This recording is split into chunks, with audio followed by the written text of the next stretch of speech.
அட கம்பி கோலத்துக்காங்க நான் இவ்வளோ யோசிக்கிறேன். ட்ரெடிஷ்னல் கோலம் வேறு, ஃப்ரைடே அதுவுமா விட முடியுமா? ஸோ இது எனக்கு ரொம்பவே பிடிக்கும். கம்பி கோலம்லாம் போடுறப்போ எந்த ஒரு மிஸ்டேக்கும் வரக்கூடாது, அதை தண்ணி ஊற்றி அழைக்கக்கூடாது, இப்படியெல்லாம் சொல்லுவாங்க. நீங்கள் அதில் கேள்விப்பட்டிருக்கீங்களா? இந்த புள்ளியை வைக்கிறதுக்கு தாங்க ரொம்ப டைம் ஆகுது. இது போட்டுவே ரொம்ப டயர்டாயிடும் போல இருக்குது. அப்புறமா எப்படியோ போட்டுட்டு கோலமும் ஸ்டார்ட் பண்ணியாச்சு. ரொம்ப ஈஸியாகவும் சூப்பராக கோலம் போட்டு முடிச்சாச்சுங்க. எங்கே கேப் இருக்கோ எல்லா இடத்துலையுமே கலர் போட்டு நல்ல கலர் வண்ணமயமான கோலமாக போட்டாச்சு. முக்கியமான விஷயங்க, சப்ஸ்கிரைப் பண்ணிவிடுங்க. அப்புறம் கோலத்தை எப்படி இருக்குன்னு கமெண்ட்ல சொல்லுங்க. சம்மர் டைம்ல பார்த்தீங்கன்னா மார்னிங்கே எந்திரிச்சு டீ காஃபி குடிக்கிற பழக்கமே எனக்கு இல்லைங்க.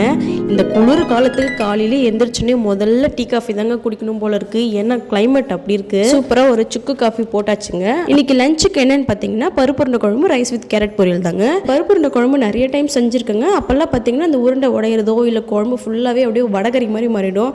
ஸோ இன்னைக்கு நல்லா சூப்பராக பண்ணிடலாம் அப்படின்னு சொல்லிட்டு ஸ்டார்ட் பண்ணியிருக்கேன். ஸோ அதே மாதிரி நல்லா சூப்பராக வந்ததுங்க. அதிகமான உருண்டை வந்து போடாமல் மீடியமாக ஒரு 5, 6, 7 அந்த மாதிரி ஒரு உருண்டை போட்டுட்டோம்னா குழம்பு தனியாகவும் உருண்டை தனியாகவும் இருக்கும். குழம்பு நல்லா கொதிச்சதுக்கு அப்புறம் தாங்க உருண்டை போடணும். இல்லைன்னு பார்த்தீங்கன்னா நல்லா உடஞ்சி வந்துடும். அதுக்கப்புறம் தேங்காய் வரைச்சி ஊற்றி நல்லா கொதிக்க விட்டிங்கன்னா எவ்வளோ தண்ணி வேணும்னாலும் ஊற்றிக்கலாங்க. நல்லா திக்காகவே இருக்கும். டேஸ்ட்டு சூப்பராக இருந்ததுங்க.